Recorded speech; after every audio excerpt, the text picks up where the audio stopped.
Hey everyone, it's Lauren here introducing another member of the Build Carolina team. I'm very excited to introduce Sean. Sean and I, we could talk forever, but we're going to keep it short and keep it on task, keep it focused. I'm really excited for people to get to know you more. So you go ahead and start by introducing yourself, and I'm going to put on my cool glasses to match your level and take it away. Nice. God, keeping it short, that's going to be tricky. So let me just jump right into it. So, hey, everyone, I'm Sean Reid. I am the lead instructor at the Carolina Code School. I have been in tech since before my beard was gray. And yeah, so now I'm here at Build Carolina, and I'm kind of enjoying getting a chance to, not kind of, I'm absolutely enjoying getting a chance to teach other people all of the stuff that I have been doing for the last oof. Is it 30 years? It's coming up on like 30 years, which is weird to consider. Impossible. I know. I don't know how that happened. When did I get this old? So yeah, you walked out into life with a computer in hand. It sounds like because you can't be any more than 29. Just kidding. Your youthful spirit really will prove and show through as we get into this thing. But you have a lot of cool previous stories and lives, as we say, that you've led. So I'm excited for people to get to know bits of the personality that you have throughout this conversation, because I know it's just you're one of those people that you're infused, like you bring your whole self to whatever you're doing, and it's really empowering and inspiring, and people really gravitate towards that. And that's why I'm so glad you're on the team, because you bring a lot of fun and youthful energy to learning something that's really tough to learn and fight with all the time, but you make it a lot of fun and you help people rethink and reframe.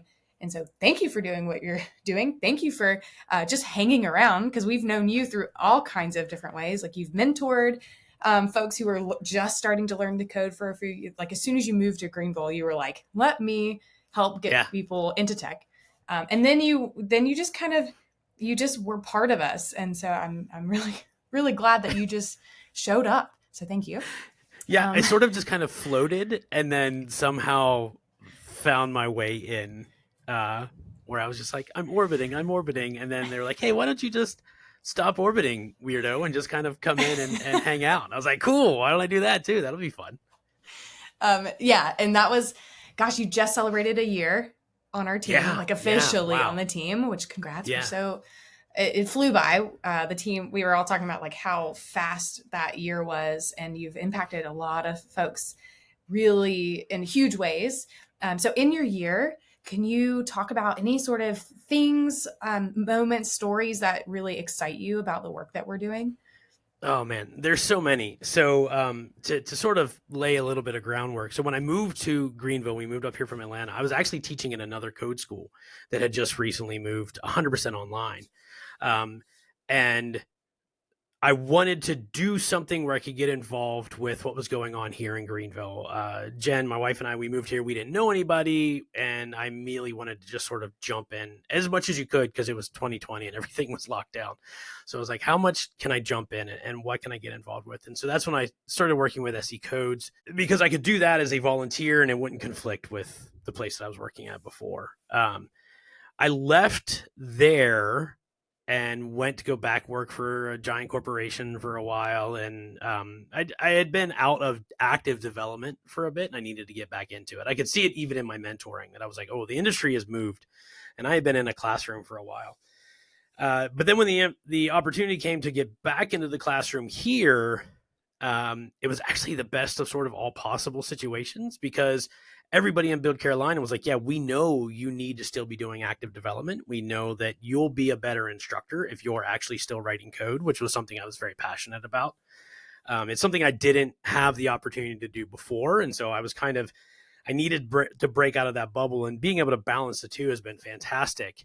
And a thing that I love about teaching in general, and the thing that brought me back into it, is not only because I could balance it, but it's just fascinating to see.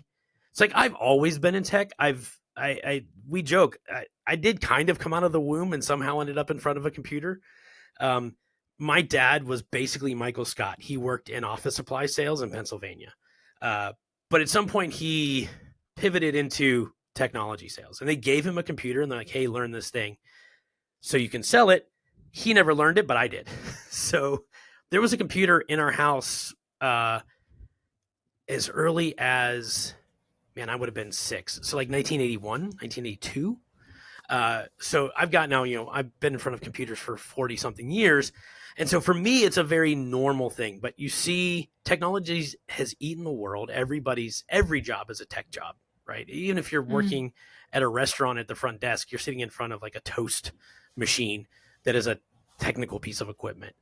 And to see folks who don't have technical backgrounds but want to move into this field and to be able to sort of have a front row seat to that journey, I just feel it's a privilege and it's exciting because again, I've been here. I know it's like getting to introduce somebody to my favorite band that they've never heard of. And I'm like, you've got to here, listen to this album and listen to this album. And I can do that as an instructor where I can say, hey, you want to be a wizard? Let's go. We're going to Hogwarts and we're going to learn how to be wizards. And that's what it feels like. And so every opportunity, we've had folks that have come through the program just in the year that I've been here. We've had 20 something students, I think, total. And the backgrounds are everything from medical profession to worship pastor to third shift at BMW. Like it's such a broad range of experiences that folks have brought in. And it's just been, it's awesome to see those folks in 3 months go from, I think I'm interested in this and I want to try it, to look at this really cool thing that I built and that we're able to take in a very, very condensed time frame and get them to make this jump to what is effectively a whole other planet with a whole other set of languages. And it's the thing that makes teaching worthwhile is that seeing that excitement, seeing that growth, seeing, people just be like, oh yeah, I'm a wizard. Watch me do this spell. Right. And they write up some code and they suddenly have an app. Yeah. It's fantastic. And yeah, I just like, as you're like talking about it, I'm like, yeah, this never gets old. It will never get old. Like this whole thing of like, it's not something that we're ever going to grow tired of. Like seeing people have that epiphany moment and have the power and the confidence to go and create something that they couldn't even begin to think of before. It's huge. And you have the passion, and our instructors and our support team members, they're just that's what we want to see and help people do. So we'll do so much to get people to believe that they can do it. And then we'll just take it from there. Like you just gotta know that you can do it. You can learn it. You can build things with code. You can be in tech. Let us help you be in tech. And you're fantastic at it. And people really enjoy your teaching style. Yeah. So with that, excitement, it is a challenging thing to do, is to share that information and just tech in general. And so you are actively developing things and building applications and projects. And so what are you working on, or like what kinds of, you don't have to tell the specifics, but like talk to us about the challenges that you're facing right now and what you've got your hands in. What are you tinkering with right now? Yeah. So students will appreciate this, particularly ones that just finished demo day. So I do freelance software development. I'm a contractor. I've got a couple clients. I'm working with a small startup or actually they're kind of a medium-sized startup now, out of Silicon Valley, that are doing really interesting things with GPS data that I completely don't understand any of it. I'm just like, I just need to know what buttons you want to put on this page, and I'm going to put the buttons there. And it's literally something. So like I just got some Raspberry Pis, and it's literally something that is at somebody else's house on a device this size. That is the weirdest thing in the world. And it's like everything I thought I knew about deploying applications completely goes out the window, because that's so I'm like, okay, cool. Even it becomes a thing that I bring up in class. Like no matter how much you think you know, there's always some other weird wrinkle that's going to come along. In addition to that, we have the Carolina Code Conference is coming up for 2024, and I agreed to help Barry, the organizer, with an app to help check in attendees and give away for sponsors to be able to interface with a attendee and take down some information and make it better than, just going home with a stack of business cards trying to remember who this person was and when I met them. And amusingly, the core feature of I need to get this person's email, that's done. I got that done in like 2 days. But there's this thing called the Pareto principle. It's the 80-20 rule. And it's that you'll spend 20% working on 80% of the functionality. 20% of your time will be on 80% of the functionality. And then you'll have this other bit where 80% of your time will be working on 20%. And that's 100% what I'm running into. My percentages are all over the place. I have an English degree, not a math degree, so I'm going to fudge percentages here. And I have spent the last 2 weeks writing, rewriting, and rewriting the login to make sure that when the sponsors log in, they get the right information for the right people, and that we keep all of that stuff in sync. And for those that don't know, in our program, the last 3 weeks of the program, the students are working entirely on their own project. They come up with the concept and they build it from start to finish. I always say during demo days that it's basically like they have built a car, they've designed the interior, designed the exterior, figured out how to make it aerodynamic, also built the engine and the transmission, and they put it all together in 3 weeks. So there's a lot of moving parts. And inevitably, one of the things that gets every person in every group stuck is, how do we handle user authentication? And how do I make sure that when a user's logged in, they can do the things that they need to be able to do? And how do we manage all of this? And so it's it would be ironic if it wasn't just so painfully accurate that that's the exact same thing that I'm running into. Now I'm sure there are people out there that are really, really good at this stuff, that live and breathe it, but it is one of those, just when you're very T-shaped, right? So I've got a lot of experience in a lot of things, and I've gone deep on a few specific things. And one of the things I have not gone deep on is this particular area, because it is a very involved area. So it's always amusing for me to come back and tell students like, hey, yeah, I've been basically doing what is effectively my own demo day project. And I ran into the same problems. I've been doing this for 20 something years, 30 years, and I ran into the exact same problems you did. Like, this is just what happened. So it's fun to be able to share that kind of stuff. It's so true. And I think that it's like, this is where the skill, or like learning the languages, and that's, that's part of it. And you got to know how to, what to use and how to build it and how they work together. But it's this problem solving, resiliency, like willingness to just keep hammering at it until you can figure it out, that our students, just people in technology have found that's something you got to have.